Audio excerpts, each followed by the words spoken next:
Premier jour de la semaine, vous y êtes, nous aussi, contents de vous revoir. Alors bonsoir et bienvenue dans Pipolémique, l'émission polémique ou encore PPLK. Au sommaire de ce numéro. Approchez, peuple de PPLK. Si vous êtes à l'affût des sujets captivants et des informations complémentaires concernant notre Daichi, vous êtes à la meilleure adresse. On met tout de suite les pieds dans le plat pour démarrer dans une ambiance très à l'ivoirienne.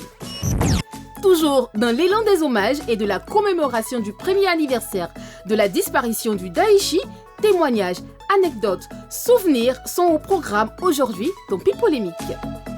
Allez, une belle affiche pour entamer une très belle semaine. Alors n'hésitez pas à participer d'une façon ou d'une autre à notre émission à travers nos différents canaux digitaux et principalement celui de Facebook sur lequel nous sommes en direct en ce moment. Comme vous pouvez le constater, vos réactions, vos avis et commentaires dans le respect le plus total iront de pair avec bien sûr cette émission. N'oubliez surtout pas le fameux hashtag PPLK. En ce qui concerne le petit écran, la télé, nous sommes disponibles sur différents canaux également.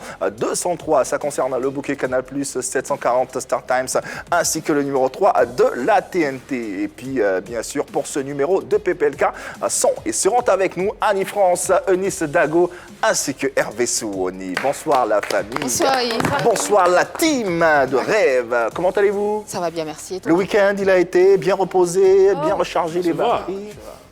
Voilà, je l'ai provoqué.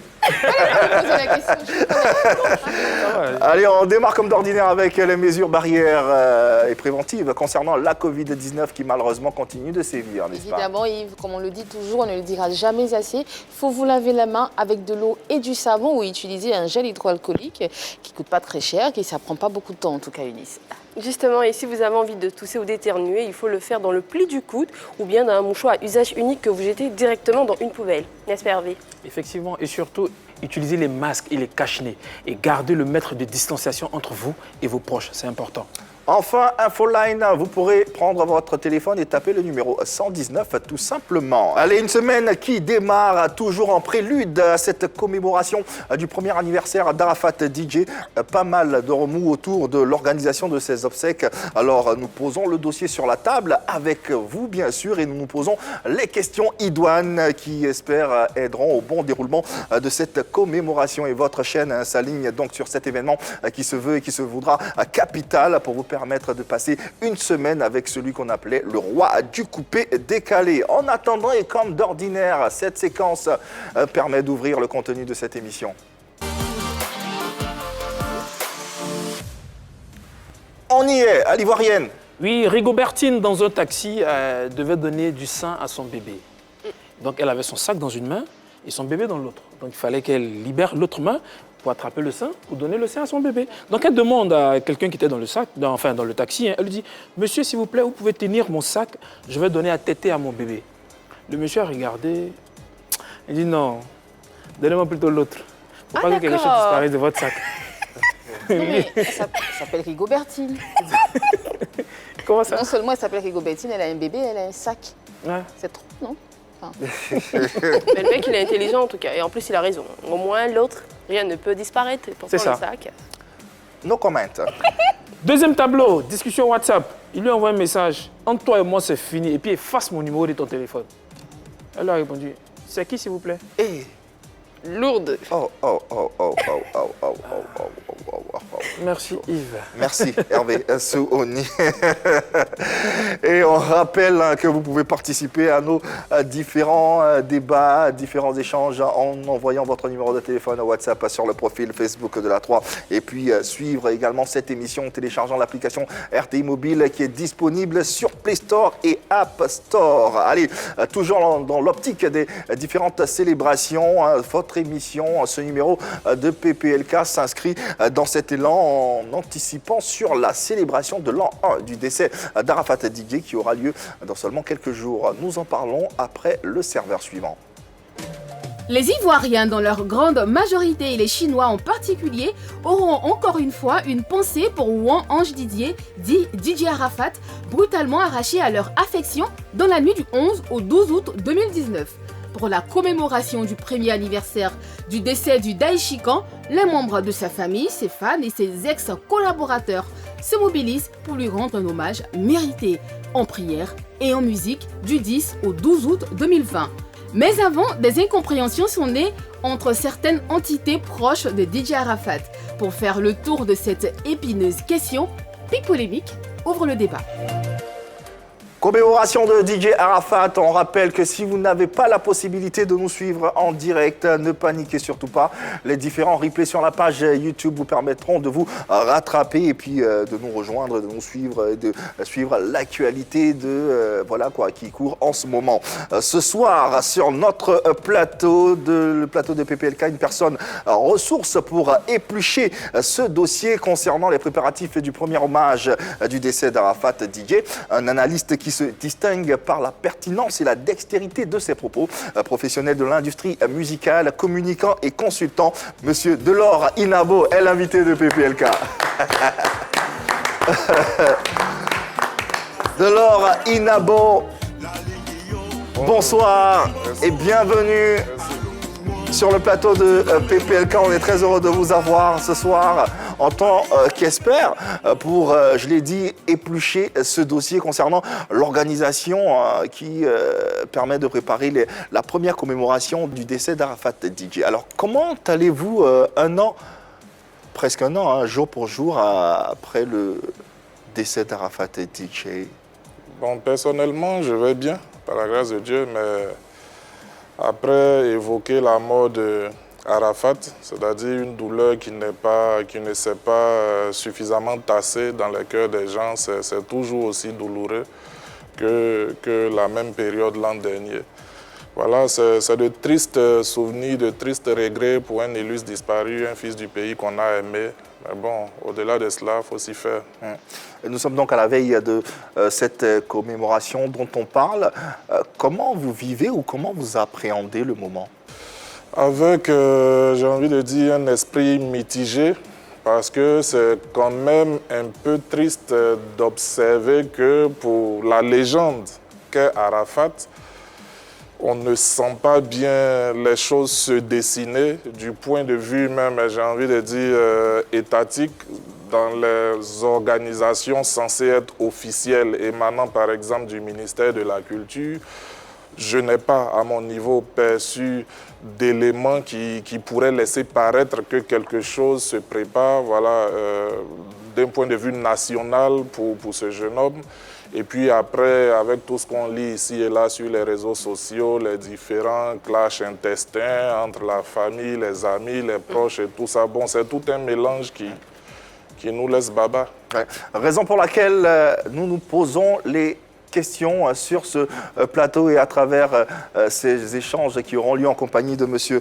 Delors Inabo. On aura bien sûr besoin de son expertise tout au long de nos échanges, tout en vous rappelant également que vous pouvez prendre part à nos échanges. Comment faire? Vous nous faites parvenir votre numéro de téléphone WhatsApp, passant bien sûr sur le profil Facebook de la 3 et vous aurez la latitude d'être en direct avec nous et de donner votre avis parce que votre avis compte assurément. Arafat DJ, héros national, ça on le sait.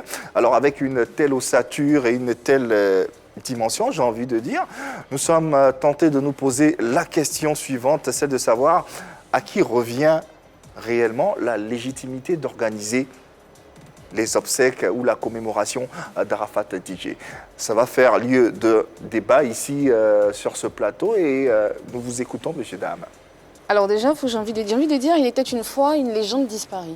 Une légende qu'est Arafat DJ. Arafat n'appartient plus à sa famille biologique. C'est vrai qu'il a une famille, il y avait son père, aujourd'hui il y a sa mère, il y a ses sœurs, mais aujourd'hui Arafat, il appartient à des fans du monde entier. Et l'histoire d'Arafat me rappelle un peu celle de Michael Jackson, qui est devenu une star interplanétaire carrément.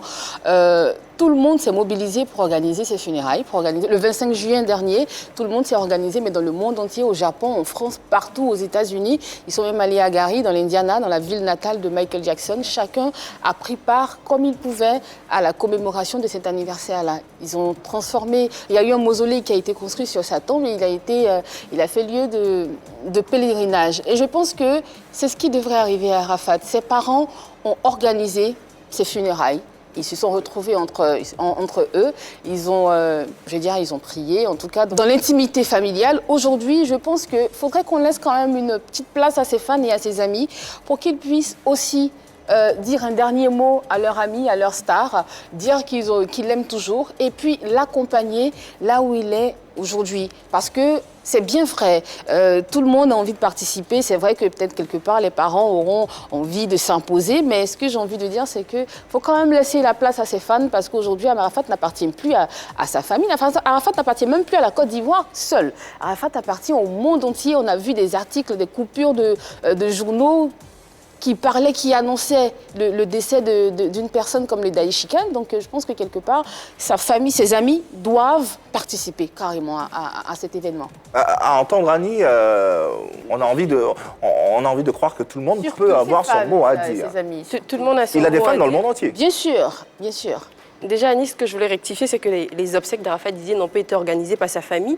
Sa famille a été considérée, je suis d'accord, elle a donné son avis, mais les obsèques ont été organisées par l'État de Côte d'Ivoire. Et si on veut être honnête, dans ces obsèques-là, la famille a été quand même un peu mise à l'écart. Et moi, je pense que pour cette première commémoration, il faut peut-être qu'on donne l'occasion à cette famille, parce que Arafat, c'est une légende, c'est vrai, mais il a une famille. Pour ne pas dire deux familles, Arafat appartient au Won, Arafat appartient à la famille Logo. Et cette famille-là a ses coutumes. Peut-être qu'il est temps aussi qu'on leur laisse le temps de pleurer leur fils à leur façon. Je dis à leur façon, c'est pas que cette commémoration sera faite en privé, mais il faut peut-être qu'on les laisse être maîtres d'orchestre, qu'on les laisse justement prendre les décisions les plus importantes, vu que pour les obsèques, ils ont accepté, ils ont compris que leur fils est une légende, leur fils appartient au monde entier, ils se sont quand même mis en retrait et laissé l'État de Côte d'Ivoire organiser ces obsèques-là. Pour cette première commémoration, il faut quand même leur donner l'occasion, comme je disais, de pleurer leur fils à leur façon. Mais Nabo, vous venez d'entendre deux avis assez divergents. Quel est votre... En fait, mon analyse est la suivante. Les deux jeunes dames n'ont pas tort, mais ce qu'il faut relever, c'est que celui qui est mort, c'est Won Ange Didier. Arafat n'est pas mort. À preuve, aujourd'hui où nous parlons, à tout moment, on peut entendre Arafat. On peut danser sur du Arafat. On peut écouter Arafat. On peut revoir ses publications, on peut revoir ses vidéos. On peut faire une soirée spéciale Arafat. Arafat n'est pas mort. Les fans n'ont pas perdu Arafat, mais les parents de Ange ont perdu leur enfant. Donc, c'est deux choses carrément différentes. Si la famille de Ange veut lui organiser une cérémonie funèbre à titre de commémoration, libre à eux de le faire dans l'intimité familiale. C'est d'ailleurs ce qui est recommandé. Quand les fans veulent célébrer la commémoration de Arafat, ça prend des relents différents. Les fans célèbrent là où la famille se recueille. Donc il n'y a pas d'antagonisme possible quand on parlera de célébrer la date anniversaire de la mort de Arafat. C'est deux entités différentes, c'est deux réalités différentes et c'est deux individus différents. Avant d'écouter Hervé, oui, Eunice. Excuse-moi Yves, mais M. Inabo, le problème avec les fans, c'est qu'ils ne sont pas organisés, ils ne sont pas structurés. Malheureusement, on a vu qu'on a laissé quand même une petite ouverture aux fans, on a vu ce qui s'est passé à la fin des obsèques. Est-ce qu'il faut à nouveau leur faire confiance et leur demander de les laisser le libre choix d'organiser ou de faire des obsèques? Est-ce que la commémoration, oui, bien sûr. Les fans, non, en tout état de cause, vous savez, une organisation d'événements en tant que telle répond à des codes.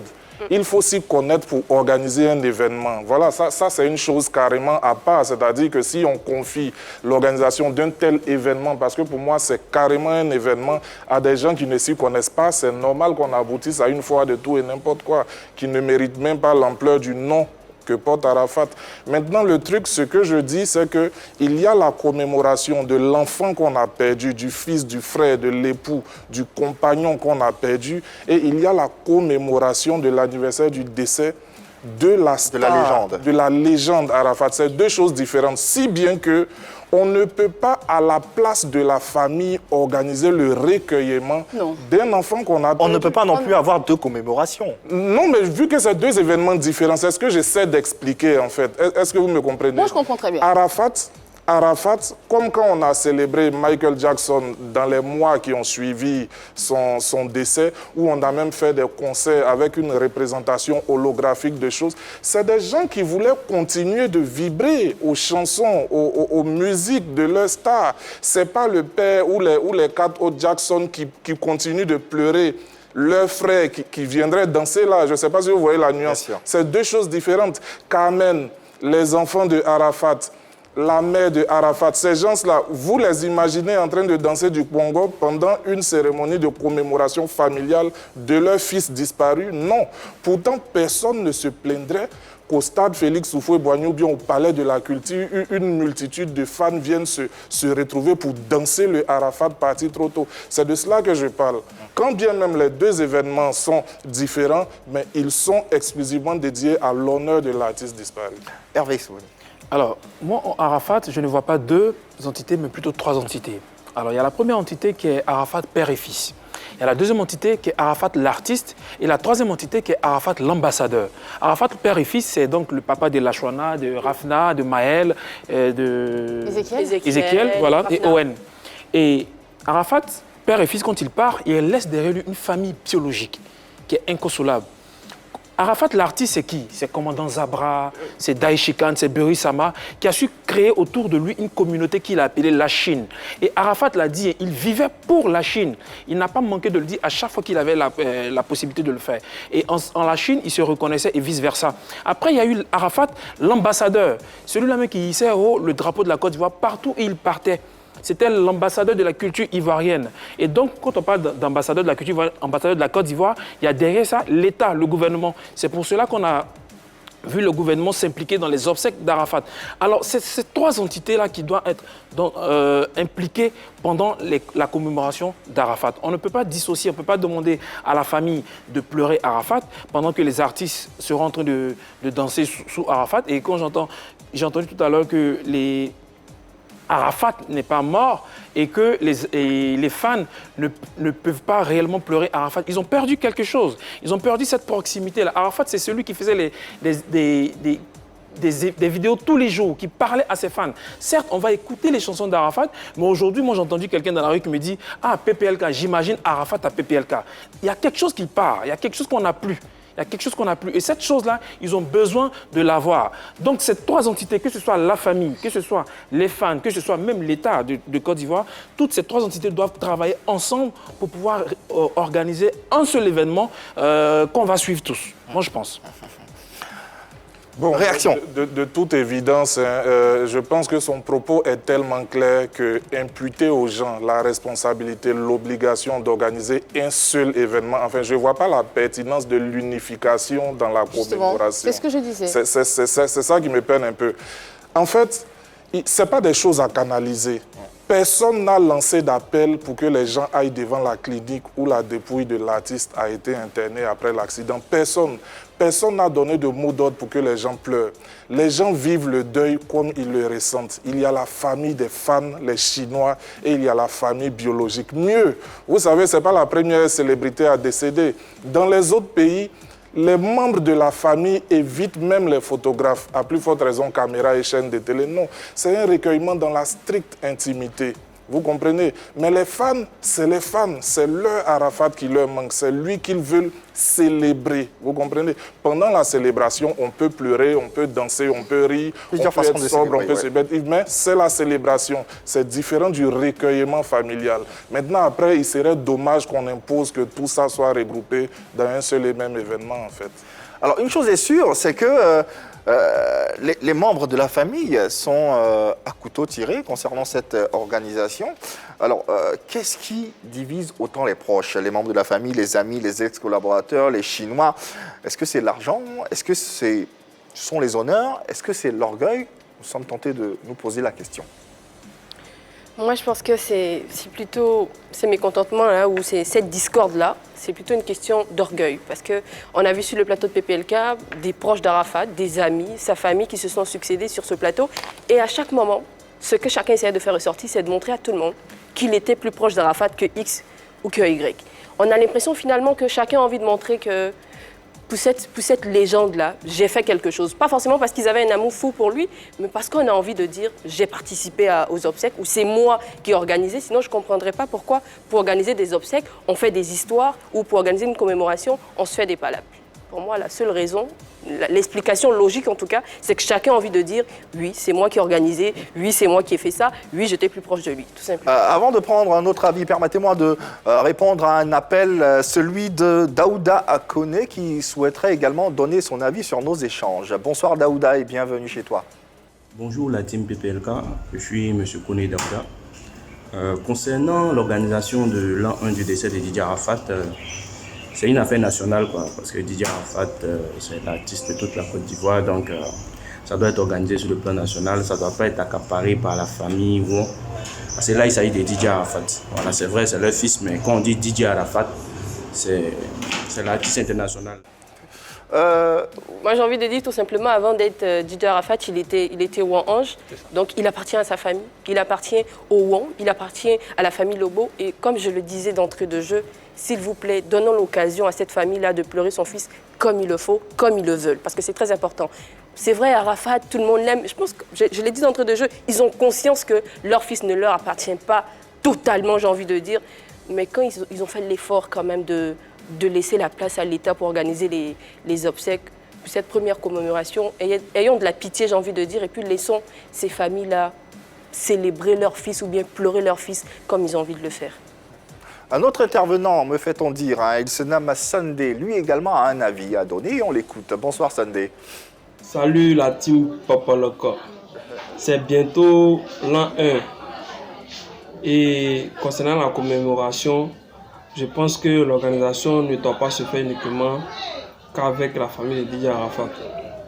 Elle doit s'entendre avec les anciens managers de Didier Arafat, les artistes qu'il produisait, les artistes avec qui il a collaboré, ses amis intimes et bien d'autres personnes qui l'ont soutenu de près ou de loin de son vivant. C'est mon humble avis.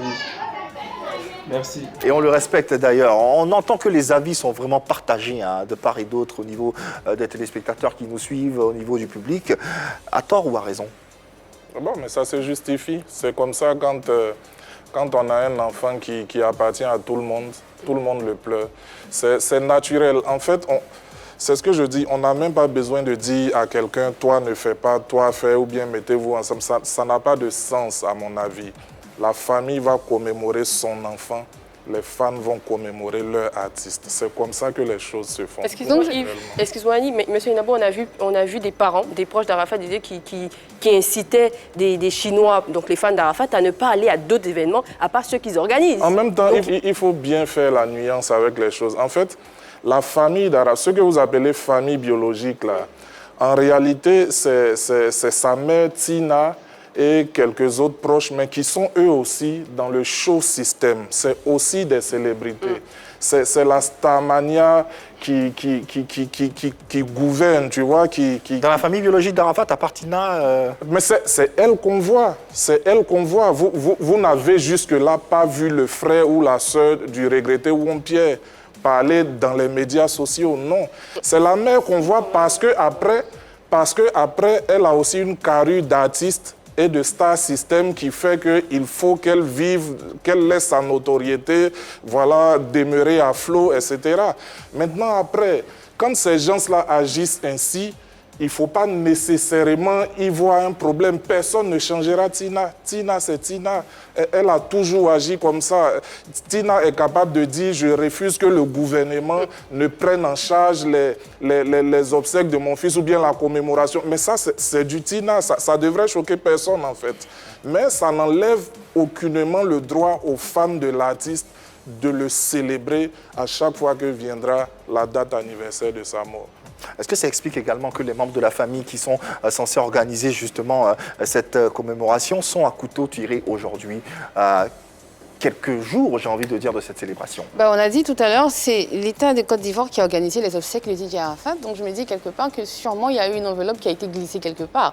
On dit que l'argent est le nerf de la guerre. Ou enveloppe promise. Ou promise, on ne sait pas encore. En tout cas, on dit que l'argent est le nerf de la guerre. Quand on voit tout ceci, on a envie de dire, effectivement, la famille a envie de s'accaparer ces funérailles-là. Eunice dit tout à l'heure que, je l'ai entendu religieusement et beaucoup, elle a dit qu'il faut qu'on laisse quand même la part à la famille éplorée pour qu'elle puisse se lamenter, elle puisse accompagner, pour qu'elle puisse vivre son deuil. Je suis d'accord, mais absolument. Mais en même temps, l'invité a dit tout à l'heure, M. Inabou l'a dit tout à l'heure, Arafat n'appartient plus qu'à sa famille. Et je l'ai dit d'entre deux jeux, Arafat, c'est une star interplanétaire. Donc c'est vrai, on ne dira pas. Je ne nie pas le fait qu'il faille laisser à la famille le soin de pleurer son fils. Je ne dis pas ça. Mais ce que je suis en train de dire, c'est que quelque part, il faut aussi que ses fans, il faut aussi que ses admirateurs se recueillent, se réunissent pour organiser un an. C'est vraiment un moment important pour les fans aussi. L'argent et l'honneur. Effectivement, on a entendu autour de cette table tous les invités qui se sont suicidés. Ils ont parlé, ils ont dit, Enis l'a dit, au risque de surenchérir. Ils sont là, ils veulent parler comme si c'était eux les porte-parole. Mais en même temps, quelque part, il y a l'honneur aussi. Quand tu sais que tu fais partie d'une famille comme celle d'Arafat, ben, effectivement, non seulement il y a l'argent, mais il y a l'honneur qui va avec. Quand on entend Tina sur ce plateau dire que c'est mon fils, c'est moi qui l'ai porté, c'est mon enfant, il est sorti de mes entrailles, tu sens que quelque part, il y a l'honneur qui est là. On a envie de s'attirer tous les spotlights pour qu'on dise que je suis la mère, je suis l'oncle, je suis le frère, je suis le cousin du disparu. Et puis, quelque part, ça attire aussi les honneurs. Ça attire les honneurs, qu'on le veuille ou non, faire partie de la famille de Didier Arafat, en tout cas. Vous partagez cet avis, monsieur? Oui, il est dans l'ordre naturel des choses que quand on partage le quotidien d'une célébrité, on assiste à ce genre de tiraillement. Parce que Arafat a des rapports particuliers avec chacune des personnes qui l'entourent. Arafat avait une vie avec sa mère. C'est ce que beaucoup de gens ne comprennent pas. Et Arafat en parlait très peu dans les médias sociaux. Malheureusement, c'est un garçon qui ne s'exprime que quand il est blessé. C'est pour ça que la plupart du temps, quand on entend parler de sa mère, c'est généralement autour de phrases qui n'honorent pas vraiment la famille. Sinon, c'est un enfant très attentionné, qui savait faire aussi parler son cœur vis-à-vis de ses proches, vis-à-vis des membres de sa famille. Vous demanderez à tous ceux qui sont passés sur votre plateau, personne ne discutera le caractère magnanime d'Arafat. C'était un bon vivant, mais aussi un très bon donneur. Et Arafat donne sans parler, sans faire des photos, sans faire des vidéos. Je vous mets au défi de montrer une vidéo ou une photo de vantardise d'un Arafat en train de faire du bien. En train de faire du bien à quelqu'un. Voilà des vidéos qui seront difficiles à trouver. Donc, quand vous partagez le quotidien d'un tel individu, chacun expérimente une relation personnelle avec la personne. Quand cette personne disparaît, c'est normal qu'on assiste ici et là à ce que chacun ait la prétention d'être la personne comme Jean qui se proclamait être le disciple le plus aimé de Jésus. C'est comme ça que ça se passe quand on perd une icône de cette catégorie-là. Mais après, c'est tous des hommes. Il y a les égos, il y a peut-être des questions d'argent. Nous, on ne sait pas ce qui se passe derrière. Mais bon, il faut le prendre comme ça. Il y a plusieurs... parlons d'argent. Il y a un camp qui a une façon bien à elle de vendre des t-shirts. Il y a d'autres qui ne sont pas d'accord. En tout cas, tout est fait pour que la famille se divise, soit opposée. Mais sur ces questions, il n'y a pas de débat à avoir. Hein. Arafat est un produit de merchandising. Arafat a un éditeur avec qui il a un contrat. Je dis Arafat. Alors, est-ce que tout le monde peut se permettre de récupérer de l'argent sur le dos Mon ange Didier est mort, mais Arafat vit. Arafat continue de produire des effets de droit. Arafat est engagé contractuellement avec sa firme. C'est eux qui ont le droit d'exploitation de son image et de ses œuvres. Ces choses-là, il faut que les gens le sachent. Maël ne paiera rien pour voir son père. Mais toi et moi, pour voir Arafat, c'est-à-dire Arafat, le Daishika, Nyorobo, Sao Tao, tout ça là, pour le voir, pour utiliser son image. C'est bien beau tout ça, M. Nabo, mais sur le terrain, c'est pas ce qui se passe. Sur le terrain, c'est pour ça qu'il y a la guerre, justement. Voilà. C'est pour ça qu'il y a la guerre. Et ces choses-là, il faut qu'elles soient respectées. L'image de cet individu n'appartient pas à sa famille biologique. Ça appartient à une maison, à une structure, à une entreprise qui en a les droits d'exploitation. Ces choses-là, si elles sont sues, ça va nous éviter beaucoup de choses. Arafat, c'est un produit. C'est un produit qui est... Est-ce que les membres de la famille l'entendent de cette oreille? Mais pas forcément, parce qu'on dit les membres de la famille. Tout à l'heure, on le disait si bien sur le plateau, les membres de la famille voient leur fils. Dans la famille d'Arafat, il y aura forcément ses femmes, mais ils voient leur fils. Qui est aujourd'hui un dérivé, un produit, carrément. Exactement. Même mort. Même mort. Ils voient leur enfant qui peut encore leur apporter de l'argent. Oui, mais il peut toujours leur apporter de l'argent parce que, justement, c'est un produit qu'on met en griffe sur le marché et qui qui génère des biens. Et justement, ses parents peuvent en profiter. Ils peuvent, on va dire que c'est malsain, mais c'est ce qui arrive. Ils ne peuvent pas, ils en profitent déjà. Mais il y a un Par petit exemple. exemple. Imaginons que la mère de Arafat anime une émission de télé-réalité sur une chaîne de télévision et qu'elle veuille insérer dans son quotidien Arafat et l'image d'Arafat, ça va poser problème. Justement. Ça va poser problème si sa maison éditrice, la maison d'Arafat, n'a pas donné accepté, son accord. c'est ça. Alors qu'il s'agit bien de son fils biologique. Sorti de ses entrailles. Sorti de ses entrailles. Oui, Hervé. Alors, il faudrait qu'on puisse prendre... Quand j'entends Arafat, c'est un produit, c'est vrai, mais ça me dérange. Arafat n'est pas seulement un produit, il est aussi le fils de Valentine Logbo. Et c'est ces différents points-là qu'on doit prendre en compte. Okay? Il n'est pas seulement un produit, parce que ceux qui veulent célébrer, les fans qui veulent célébrer Arafat le 12 août, ne veulent pas célébrer un produit. Ils veulent célébrer une personne. Okay? Ils veulent célébrer une personne, la famille veut célébrer un fils, l'État veut célébrer un ambassadeur. Il faudra que tout cela, il faudra qu'on puisse prendre en compte tous ces différents points. Ce n'est pas une question d'orgueil, ce n'est pas une question d'argent, ce n'est pas une question d'honneur, mais c'est juste une question de repartie, en fait, moi je pense, une question de repartie. En Arafat, il y a ces trois entités. Il faudrait que toi qui es fan de Arafat produit, ou bien la fille qui profite d'Arafat produit, sache qu'il y a dans ce même corps, un Arafat enfant de quelqu'un, comme on le dit. Et dans ce même corps, un Arafat ambassadeur. Donc, il faut pouvoir respecter les trois entités de cette personne. Si ces trois entités ont pu vivre dans une seule personne, c'est-à-dire nous les fans, ou nous qui sommes les films, ou les parents, on peut aussi se mettre ensemble pour pouvoir respecter ce Arafat-là. Ne considérons pas Arafat comme seulement un produit, ou comme étant l'enfant de Tina Glamour, enfin de Logbo Valentine et Wampi, ou comme étant... le chanteur. Il faudrait qu'on puisse respecter ce Arafat-là à sa juste valeur. C'est un mystère. Et il faut pouvoir conserver ce mystère. Est-ce qu'on y arrivera? La question reste posée. Il le faut, c'est Bon, en important. tout état de cause, Ouais. je ne pense pas que la structure éditrice de Arafat ait des problèmes en particulier parce que son champ d'action est délimité par la loi. Les fans, là, eux, ils n'ont pas de limite en Arafat. Tout ce qui concerne la vie familiale de Arafat, ils s'y mêlent. Tout ce qui concerne la vie artistique d'Arafat, ils s'y mêlent. Pour eux, Arafat est indivisible. Maintenant, la famille, elle tient à son fils, à son enfant. Voilà, c'est pour ça que souvent, elle a mal quand on veut utiliser son enfant, c'est-à-dire que quand on veut faire plus de bien à son enfant qu'elle-même n'en a l'air de vouloir le faire, vous comprenez? C'est un amalgame qu'il est difficile de départager, mais c'est ça la vie des stars. Non, mais quand vous dites que les fans veulent s'impliquer dans les affaires familiales, c'est tout à fait normal. Vous avez dit sur ce plateau tout à l'heure que Arafat, il vivait une histoire avec chaque personne qu'il rencontrait. Et il n'en parlait pas, mais quand il avait mal, il en parlait. Mais justement, quand j'aime quelqu'un, je suis fan d'un artiste et qui vient sur Internet et qu'il dit que je souffre à cause de ma mère, mais forcément, je me sens... Justement, je partage sa douleur et je me sens concernée parce qu'il est en train de vivre. Donc, c'est tout à fait normal que les fans veuillent savoir ce qui se passe à l'intérieur de cette famille et concernant cette commémoration, tout simplement. Allez, concernant cette commémoration, la 3 vous fera vivre d'excellents moments à travers un programme dédié avec des interviews, 5 jours d'interviews, de reportages, de témoignages, de concerts, d'émissions télé et de documents inédits qu'on vous fera vivre sur les antennes de la 3 et en exclusivité. On va se retrouver pour la deuxième partie de cette émission avec d'autres axes qu'on va aborder, notamment le contenu de ce que pourra avoir cette cérémonie. Doit-on craindre des débordements? Nous nous posons la question également. Et puis, quel avenir à ce Arafat Day quand on sait qu'on a eu également des hommages à RFK, à Doug Saga. On se retrouve dans quelques instants. Applaudissez. L'enfant béni est toujours au cœur de la polémique dans cette émission. PPLK avec comme invité M.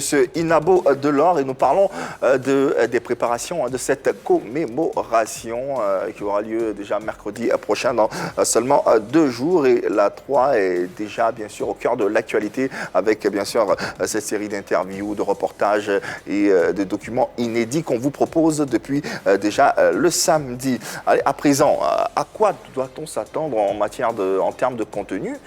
Est-ce que on risque pas d'avoir des débordements comme on a pu voir lors des obsèques de ce dernier? On sera toujours dans l'émotion, mais au moins, ils ont appris à se contenir et ils vont se contenir. Je ne vais pas mettre ma main à couper, mais je dis que... Si, tu peux. Non.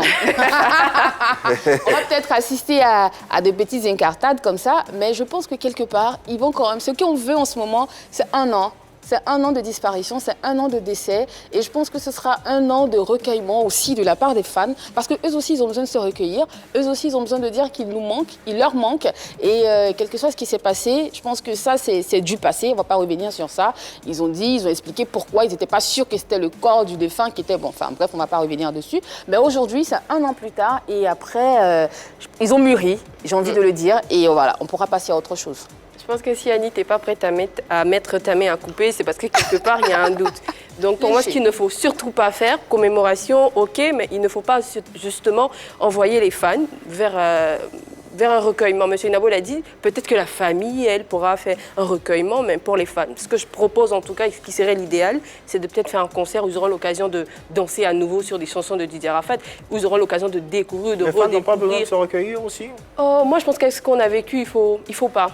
Il faut pas. On connaît, sans vouloir être méchante, on connaît plus ou moins le style des fans d'Arafat, les Chinois, on connaît plus ou moins leurs idéologies. Et je pense qu'il faut pas tenter. Tu mets tout le monde dans le même sac, Eunice. Je suis désolée, mais dans les Chinois, il n'y a pas que ceux que tu indexes en ce moment. Dans les Chinois, il y a des avocats, il y a des juristes, il y a des peut-être en majorité. En fait, ceux qu'on voit, ce sont des personnes qui sont vraiment... Ah ouais. Bah. D'accord. En fait, ce qu'on voit, on sait qu'ils sont vraiment dans l'émotion. À part cela, je pense qu'il y a des fans, il y a des Chinois qui ne seraient même pas permis d'aller sur le lieu de faire ce qu'ils ont fait, de profaner la tombe. Il y en a qui se sont permis. Il y en a qui se sont permis, je suis d'accord, c'est ce que je suis en train de dire. Sauf que ces derniers sont plus nombreux quand même. Non, ce sont eux qu'on voit le plus. C'est pas qu'ils sont plus nombreux, je suis désolée Yves. Ce sont ceux qu'on voit le plus. Les autres sont beaucoup plus nombreux, hein. Je peux te le dire, je peux te le garantir. Ouais. Bon, comme on n'a pas encore fait les sondages, donc au stade Félix Boigny, j'ai vu des Chinois. Je ne sais plus combien, mais il y avait des Chinois. Ils sont restés calmes toute la nuit. Merci. Ils ont pleuré leur Arafat. Dans la discipline. Le stade Félix Houphouët-Boigny. Des Chinois. Ceux qui étaient de l'autre côté, c'est des féticheurs. Je ne sais pas ce qu'ils cherchaient. Non, sincèrement, ce n'est pas des Chinois. Ceux qui étaient de l'autre côté, qui ont fait ce qu'ils ont fait après, là, c'est des féticheurs qui avaient besoin de, je ne sais pas quoi. Ce n'était pas des Chinois. Sinon, au stade Félix Houphouët-Boigny, j'ai vu des Chinois. Il ne faut pas craindre en fait, le débordement, mais il faut prévoir, il faut anticiper comme on l'a fait pour le stade Félix Houphouët-Boigny. Il y a toute une sécurité qui était présente pour pouvoir, si tu veux, canaliser, pour pouvoir contenir les Chinois qui étaient présents. Et il faut prévoir cela. Alors, toujours prévoir les 3 entités, c'est-à-dire permettre, concernant le contenu donc, de cette commémoration, permettre un recueillement, bougies et fleurs dans la rue à Arafat. Les parents peuvent venir, les fans peuvent venir. Permettre aux fans de danser sur du Arafat. Je pense qu'ils ont prévu un concert dans la même rue, un concert pour faire danser les fans, et surtout permettre aussi à cette fille-là qui a signé avec Arafat de pouvoir gagner son dû. Donc il faut pouvoir vendre des gadgets à l'effigie de l'artiste. Voilà ce qu'il faut faire. Il y aura également une cérémonie de libation à Blocos faite par sa génération pour lui rendre un hommage mérité en tout cas. Monsieur Inabo, vous pensez quoi de cette cérémonie? Doit-on craindre des débordements comme oui, tout naturellement, c'est pas nouveau. Tout naturellement? Oui, tout naturellement, parce que l'histoire parle pour nous, en fait. L'histoire parle pour nous. Il y a à chaque fois que des célébrités, surtout dans le monde du showbiz, nous ont quittés comme ça, il y a eu toujours des débordements. À preuve, on a même eu des articles de presse qui nous ont dit que la tombe de Michael Jackson n'a été dévoilée qu'il y a seulement 1 an, en 2019. Le truc, c'est que, c'est pas tellement vrai, mais le truc, c'est que c'est l'une des tombes les plus protégées au monde. Sinon, on sait tous où il est enterré, voilà. Mais c'est l'une des tombes les plus protégées au monde, à laquelle il est difficile d'accéder si on n'est pas un membre de la famille biologique ou un ami véritablement proche qui a obtenu l'autorisation de la famille biologique. Mais quand on fait ça pour un Michael Jackson qui est mort en 2009 ou 2010, comparativement à un Arafat qui meurt près de 10 ans plus tard, c'est dit que le phénomène n'est pas nouveau. Est-ce qu'on se suit? Donc, il y a des choses qu'il faut éviter parce que tout événement, toute organisation obéit à des codes. Il ne faut surtout pas permettre à la foule d'accéder ce jour-là au cimetière pour un quelconque recueillement sur la tombe de l'artiste. La commémoration, c'est aussi une marque de respect. La tombe ne devrait pas être un lieu de pèlerinage parce qu'on ne canalise pas facilement une foule et on ne sait pas de quoi elle est composée. C'est juste une question de bon sens, il faut se préserver de certaines choses. Maintenant, il serait bon qu'on aille au-delà des choses basiques et du folklore. il serait vraiment bon qu'on ne limite pas la célébration de cette date-là à de simples concerts, à de simples moments de danse, de rigolade et qu'on se sépare. Il faut aller au-delà. Il y a beaucoup de choses à retenir de Arafat. Arafat n'était pas qu'un individu, un simple artiste qui a fait danser à un certain moment de sa vie un ensemble de personnes. Sa vie est riche en leçons. On a présenté Arafat comme un voyou, comme un bandit, etc. Mais quand vous faites une seconde lecture de la vie de ce monsieur, vous vous rendez compte qu'elle est remplie de leçons qu'on peut exploiter. On peut tirer des principes de vie de la vie de ce garçon et les inculquer aux jeunes gens qui le suivent et qui ne savent pas forcément tirer ce genre de leçons. Il faut organiser des discussions sur la vie de Arafat. Il faut organiser des colloques. Il n'y a pas de honte à le dire. C'est une icône pour la Côte d'Ivoire. Et il y a beaucoup d'intellectuels opérateurs culturels qui sont capables, à travers un passage au script de la vie de ce garçon, de faire ressortir des choses magnifiques. Il y a beaucoup de leçons à retenir, beaucoup de choses à enseigner sur qui a été Arafat et son œuvre. Ce sont vers ces choses immuables-là qu'il faut aller, au lieu de se contenter simplement de lui adresser une rue, encore que ce n'est même pas officiel, et d'organiser un concert à chaque fois qu'on va se souvenir. Il y avait un musée également qui était en cours, ouais, qui était prévu. Personnellement, sur cette idée de musée, je m'étais opposé. La question est simple, parce qu'on dira le musée d'Arafat. Il faut aller au-delà de la question du musée d'Arafat. Faisons un musée Arafat pour la préservation de la mémoire culturelle de Côte d'Ivoire. Dans ce musée, on aura des statues de cire, des personnages qui ont marqué la culture ivoirienne. On verra comme au musée Grévin à Paris. Ouais. On verra un Niaouré Jimmy à côté d'un Jimmy à Sainte, à côté d'un Arafat, etc. Vous voyez un peu ce genre de choses. Et puis, dans ce musée, on pourrait avoir accès à une base de données de tout ce qui est fichier numérique les concernant. Est-ce que vous rendez compte que dans 15-20 ans, la qualité des vidéos de Arafat sur YouTube ne sera plus celle qu'on a aujourd'hui. Elle ne sera plus préservée, elle sera plus ou moins illisible. Regardons les clips de Zouglou de 90 aujourd'hui sur YouTube, c'est presque inaccessible. Il faut penser à tout ça, il faut beaucoup de prospective. Si on veut honorer ce garçon, on en a les moyens. Il ne faut pas lésiner. Justement, la transition est toute trouvée pour parler d'avenir avec ce Arafat, ce DJ Arafat Day. Quand on sait qu'on a eu pas mal d'hommages, on a eu pas mal d'illustres personnages en Côte d'Ivoire qui, voilà, aujourd'hui nous ont quittés, mais aujourd'hui on les a carrément oubliés. Roger Fulgence-Cassis avec des obsèques aussi grandioses que ceux de Doug Saga, que ceux d'Arafat. Aujourd'hui, tombé aux oubliettes. Est-ce que dans 5 ans, par exemple, cette commémoration d'Arafat Day aura la même effervescence?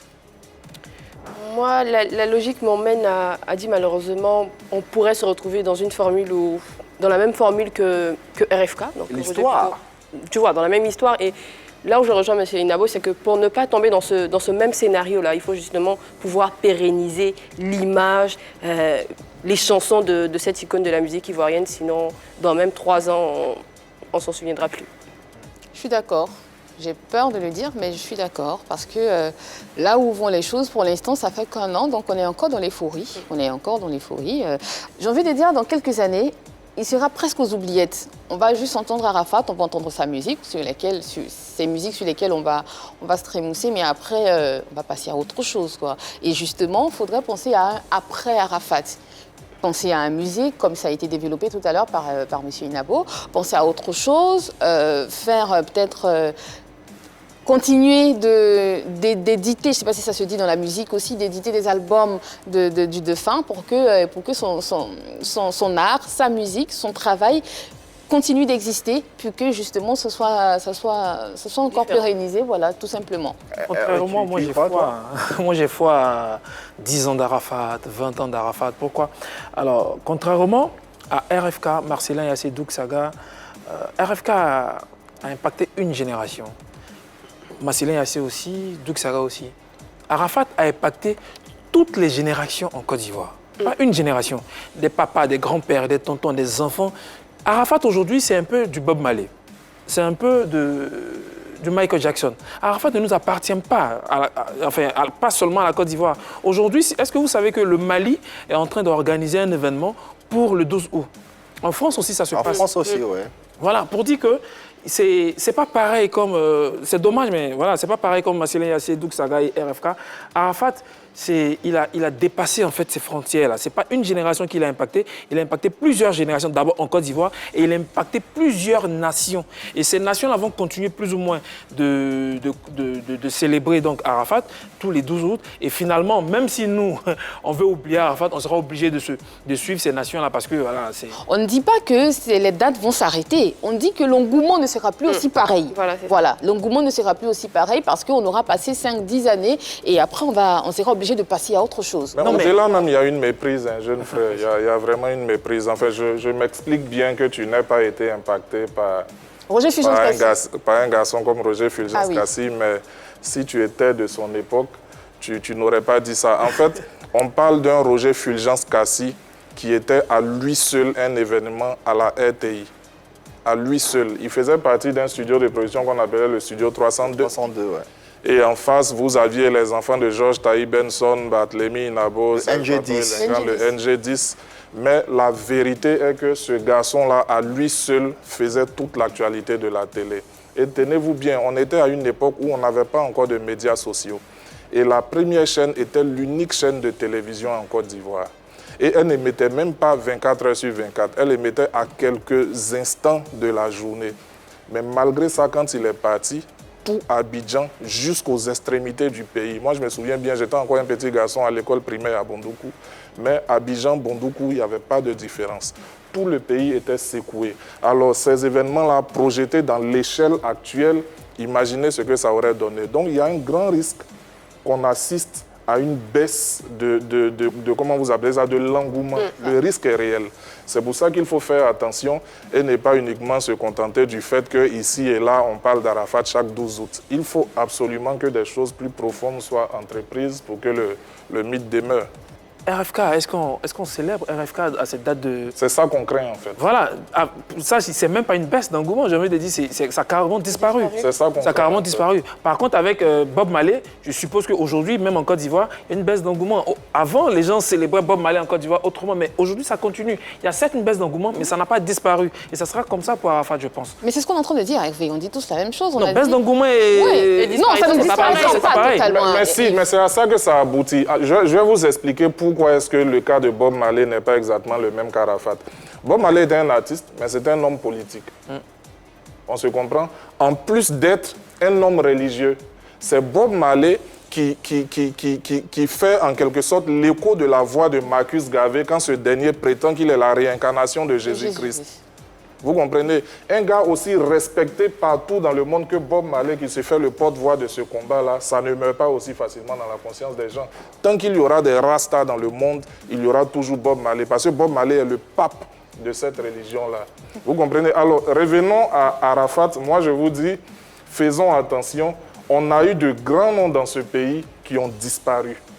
On a eu de très grands noms dans ce pays qui ont disparu. Donc, faisons attention. Alors, à qui incombe la responsabilité de pérenniser justement l'œuvre de cette légende?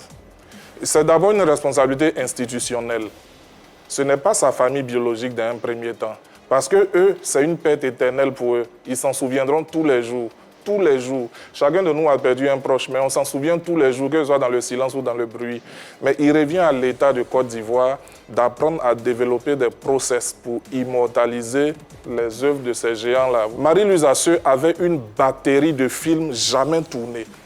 En 2012 et 2014, j'ai eu l'honneur de la recevoir à mon bureau quand je dirigeais une entreprise de production audiovisuelle. Elle m'a présenté un minimum de 15 films écrits, totalement prêts à être tournés. Elle n'avait pas d'argent. Quelqu'un comme Marie-Louise Asseux, d'un pays comme la Côte d'Ivoire, qui n'a pas d'argent pour tourner un seul film, aujourd'hui elle est partie. Imaginez tout ça où ça gît.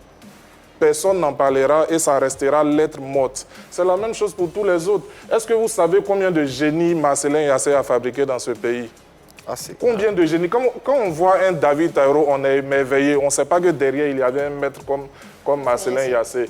Le monsieur là, Louga François, il a fallu que des gens bataillent pour qu'enfin on aille mettre quelques plaques cimentées sur sa tombe. Sinon, le goudron même passait sur la tombe en question à Lakota. Mais c'est déshonorant. C'est pour ça que l'État doit prendre ses responsabilités et qu'on bascule carrément dans un process institutionnalisé pour immortaliser ces génies-là. Alors, pour terminer, pour refermer cet échange, M. Inabo, quel est le message que vous pouvez lancer la veille de cette commémoration? Moi, je veux juste dire un mot, au-delà même de la commémoration, mais pour les proches d'Arafat. Il faut qu'ils sortent des bagarres inutiles. Arafat était un enfant béni, contrairement à ce que les gens imaginaient. C'était réellement un enfant béni. Il a été en bénédiction à plusieurs personnes. Ceux qui le connaissent réellement savent ce qu'il a apporté à l'homme et à son entourage. Vous comprenez? C'est quelqu'un qui a vu sa fin venir, sa chanson Moto Moto. Si vous prenez le temps d'écouter les paroles, si vous prenez le temps de regarder comment le clip a été réalisé, il y a eu énormément de prémonitions dans cette vidéo. Les gens m'ont oublié, je me suis réveillé. Maintenant que je me suis réveillé, je vais les fracasser. Venez danser Moto Moto. C'est le dernier titre que Arafat a fait sortir de son vivant. Vous comprenez? C'est pour ça qu'en partant sur une moto, en quittant ce monde sur une moto, il marque à jamais ce titre-là dans la conscience des gens. Regardez comment la vidéo finit. La vidéo finit par no signal. La vidéo de Moto Moto finit par no signal. C'est-à-dire, après cette vidéo, il n'y a plus rien. Ne vous étonnez pas que Kong n'ait pas pris. C'est naturel, c'est dans l'ordre normal des choses. Quand une légende parle de son vivant, c'est la parole qu'elle a prononcée de son vivant qui reste. C'est ce que je voulais dire. Cet homme-là, il faut le respecter. Peu importe ce qu'il a pu commettre dans ce pays, mais il faut lui vouer un respect à la hauteur de la Côte d'Ivoire, grand pays de culture. Merci infiniment, Monsieur Inabo Delors, de nous avoir édifiés. Merci pour cette expertise. Et puis, on souhaite tout simplement que cette commémoration se passe bien et que toutes les entités, tous ceux qui ont à voir d'une part ou d'une autre en ce qui concerne la préparation de cet événement puisse bien se dérouler, que l'image d'Arafat DJ soit honorée. Et c'est ce qu'on va retenir pour le bien de la culture et de la musique ivoirienne. Merci à mon équipe, Hervé Souvoni, Nice Dago, Annie France. Merci à vous également de nous avoir suivis. On sera encore chez vous demain, même heure, même canal. Et n'oubliez pas, il n'y a que de l'amour par ici. Bonne soirée sur la 3.